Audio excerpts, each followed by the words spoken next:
and welcome to the Made for Business show, where Catholic moms come to learn how to build a business that is simple, holy, and profitable. I am your host, Sterling Jakewith, and today on episode 18, we are talking about 3 ways that you keep your business from growing.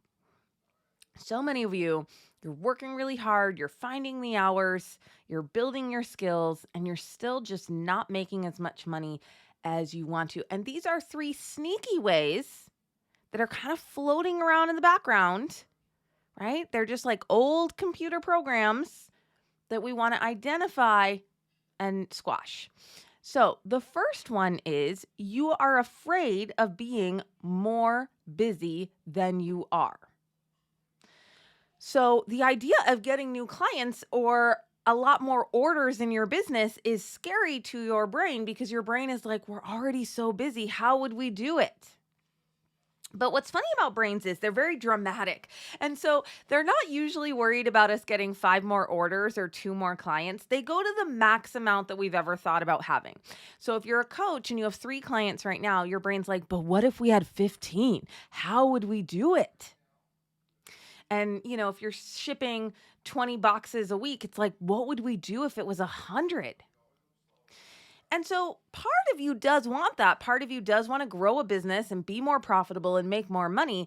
But if part of your brain is freaked out about the time it would take to fulfill your growing business, it will sabotage that for you. It will take you down rabbit holes. It will get you really busy playing with your spreadsheets and dinking with your website and sketching things, right? It will keep you in thinking mode. And listen, thinking mode is important. I think it's probably the number one skill that we use in our business is to use our brains. But I put thinking mode on my calendar. And then I don't allow myself to do that all the time just because I feel like it. Because you can buffer with thinking about your business. And buffering, again, means doing something other than what you should be doing to not feel your feelings. And that one's really subtle because you're not sitting there thinking, you're not actively thinking, oh, I'm scared to get more clients because what would I do with a schedule that was even more packed? And then you're like, oh, I'm going to play with my business to not feel the scary feelings, right? That is all happening so fast and in the background. But if you keep saying to yourself, why do I feel stuck? Why am I not making more money? This is particularly for those of you that are really putting in the work. And I see your businesses online. And I can tell the ones where you're like doing a lot of the things, but it's not taking off yet. And so that's why I wanted to do this episode about the top 3 really sneaky things that I see holding my clients back that they're not even aware of. Because if I asked you, are you afraid of success? You'd be like, no, I want success, right? But then if we drill in and I say, what is scary about getting more clients? And we notice there's tension in our bodies and our brain's like, I am just already so busy. I don't know how I could handle it.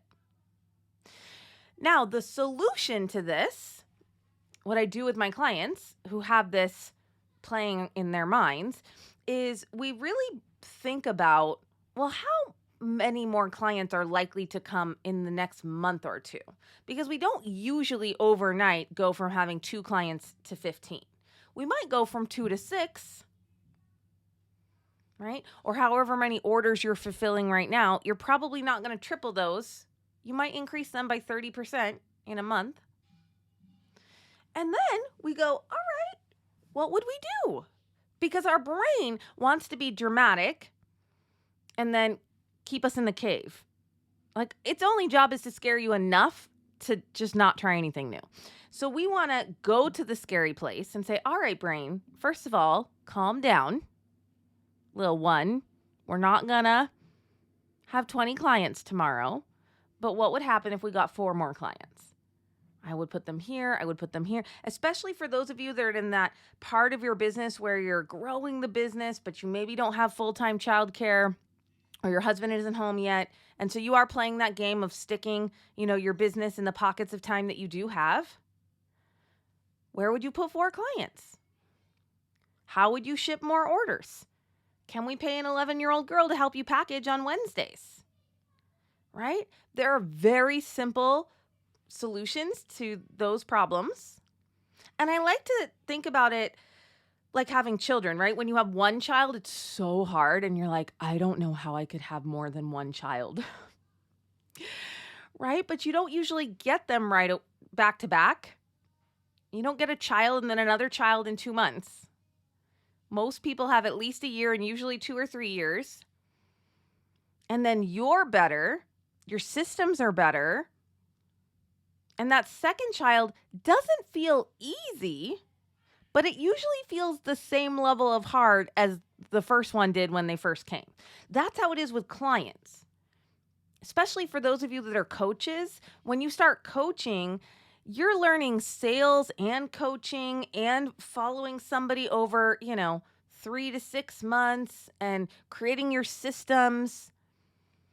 And so you're spending a lot of energy doing a bunch of new things. But then when you get 100 coaching hours under your belt, coaching itself will feel less exhausting. And you won't be thinking about, oh, how do I put a contract together? Or how do I have a conversation with them about re-upping and continuing to work with me, right? You'll have done some of those things. So then by the time the 15 clients are on your calendar, 15 doesn't feel so crazy.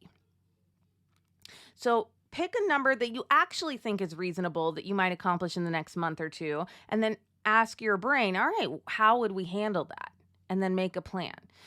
Then your brain is still 3 days from now going to be like, oh no, how are we going to handle it? But then you just go, oh, hey, brain, don't worry about it. We made a plan. Remember, that's not actually scary.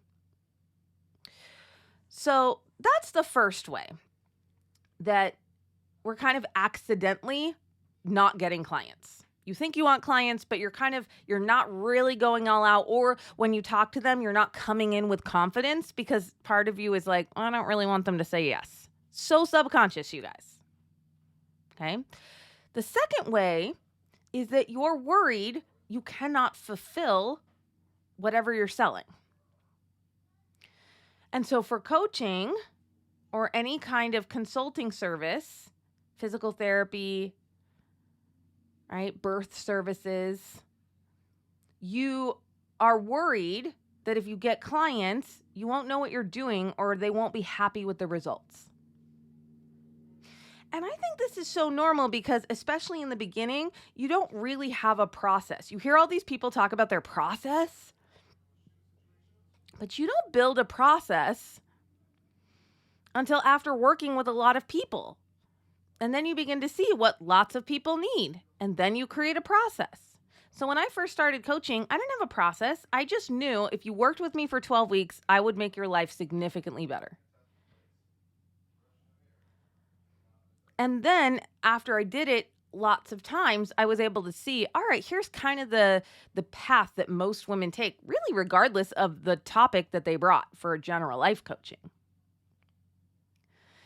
And so sit down with a piece of paper. Y'all know I'm a big fan of the blank piece of paper. And I want you to write down, why do I think a client might not be really, really happy after working with me? Just be curious about it because we don't want to think that. We are worried about it in the background, but we usually don't spend time thinking, why would a client not be happy with me? And I don't want you to dwell on that or to chew on it. But I do want you to think about it for a minute. And I do want you to write down why you think a client might not be happy, right? So if I were just starting my business coaching one, I might say, what if there's a business I can't help them with?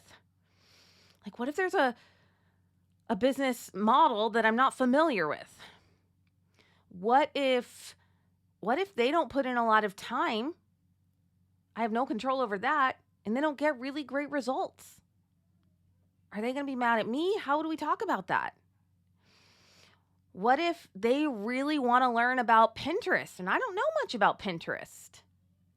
right? Those are just 3 examples, but like you could just write down a whole bunch of fears that you have. Then, line by line, I want you to respond to each one, right? So for me, I never worry about people's business models because each business model is usually a time-tested formula. So far, nobody has come to me with a business like, I want a subscription model for flying cars so people can get rid of their cars and use a flying car service. And even if they brought me that one, as I'm thinking about it right now, you guys, I'm like, yeah, all right, that feels like Instacart or something. We can go see how somebody's launched something new and educated a market about it and created a subscription that has a high liability. I'd just go find something that was similar and we build the business. Every business in a way is not new, and then every business in a way is new and unique. So neither of those things scare me because I know I can always go find the answers, and then we can always take a slightly different spin on it that's perfect for my client and their life and what God is calling them to do. What was the second one? I don't remember the second one. Let's do the Pinterest one. I don't know a lot about Pinterest. I've not used it in any of my businesses. But if I had a client with a business and we found out that a lot of people in that industry get big results with Pinterest, I'd go figure it out.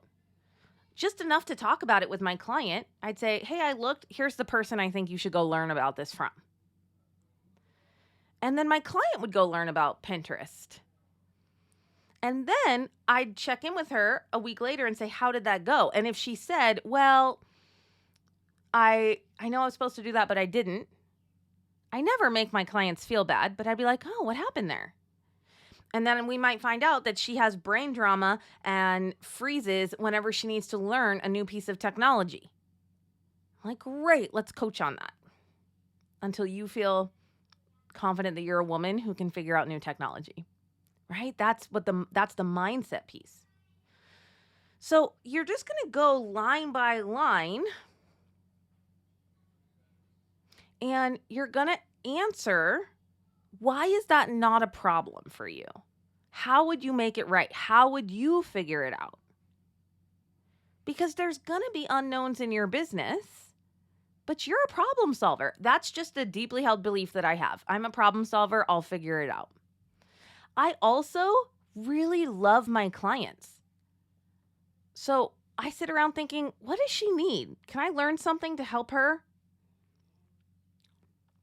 And I know I care about them on that level, so I'm just going to figure out whatever I need to figure out to help them.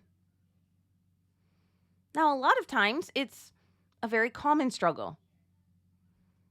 Like the next one I'm going to talk about. Ways that we don't get clients.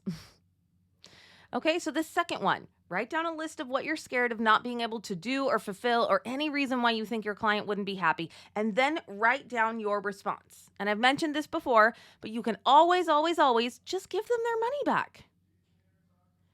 Even in a physical product. Let's say you have a high-end physical product and that sucker costs you $100. And so then you were charging $150. And that someone had a bad experience. Maybe their box ended up crunched and you know that wasn't your fault. You just say, I'm so sorry about that. Here's your $150 back. And you just know you're going to get 3 more clients. I have had several times where I was unhappy with something and someone's customer service in refunding me or getting a new one was so top notch that I loved that company way more, even though I had this hiccup with them. I saw an ad from Purple Mattress once. It was an ad. I was going to say on television, but probably not. So probably a video somewhere that I saw. And it was them interviewing one of their clients who bought a Purple mattress and didn't like it and returned it. And she was like, yeah, it just wasn't for me. But the process for returning it was so easy. And the guys came and they picked it up and it was no big deal. And I thought, oh, it's so brilliant. So for a lot of you, the worst thing that could happen is you just give the client their money back. So tell your brain that. Tell your brain that having to give someone's money back doesn't mean you're a failure and you shouldn't be having a business and it's never going to work. Remember, brains are dramatic. It's like, oh, yeah, sometimes we give people their money back and it's not a problem. Okay, so the third reason that you're not growing more in your business is because you're scared of making a lot of money.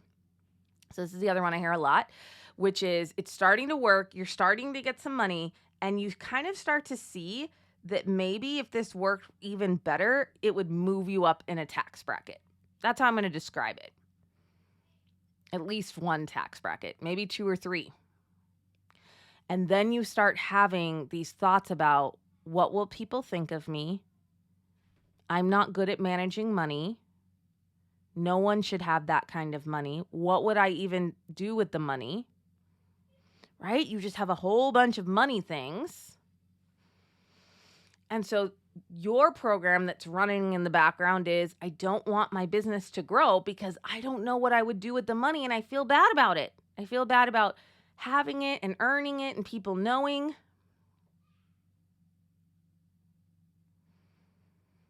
Right? That's going to stop you from growing. Even if you're not actively hearing that thought out loud in your mind. You're going to play it safe. You're not going to go in confidently. You're not going to go ask for that contract that you want. You're going to do things that just sabotage you a little, and you'll probably have some success still, but you won't blow up or you won't do what you're capable of.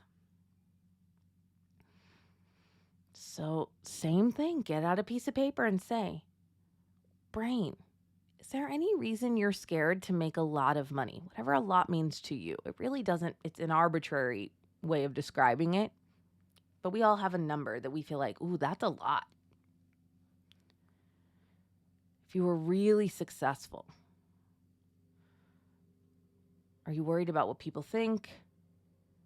Are you worried that eventually you'd buy a really nice house and people would see it? Are you worried that you would waste the money and invest it poorly? Just ask your brain, is there any reason that you're a little bit scared of making a lot of money? And then write those reasons down.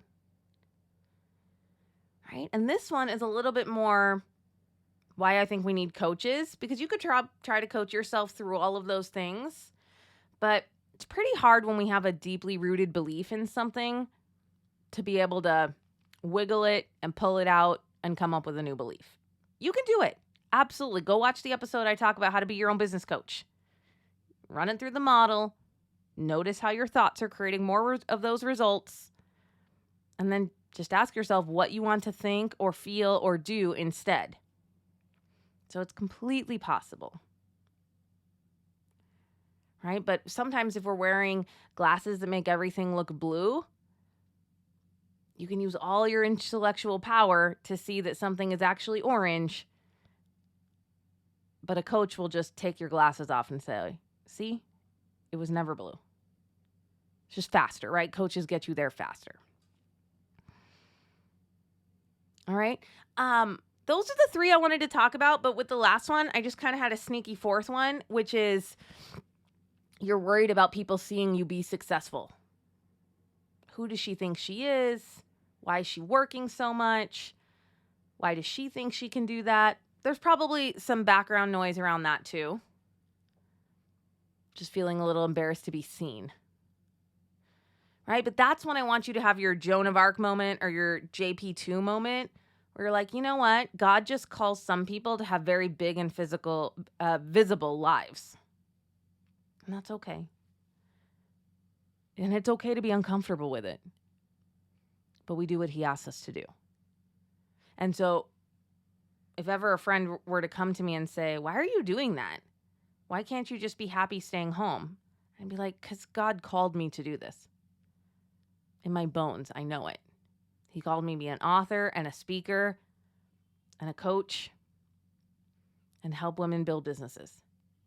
And you know what? It's really hard to argue with someone when they say that. They really can't. They can't be like, I don't think he did. And at that point, they get to think whatever they want. But I feel really confident in explaining why I do what I do. now, right? I didn't before, but that's also why I wasn't making money before, because I didn't trust him and I didn't trust myself. So if you're working and you know you're putting in the time and you're doing the things everybody says you should do, and you know people like your work, but you're just not growing, it's probably because of one of these three things. So go in without judgment, be soft with yourself. Today's probably the first day you heard any of that. And be gentle. Hey, brain, we're just going to see what programming is in there. We might need to update some of those files. It's not a big deal. We're human. I know you don't want me to do business, but God asked us to do this, so we're going to clean up the files. All right, ladies, I love you. I'm praying for you. Get to work and have a blessed day.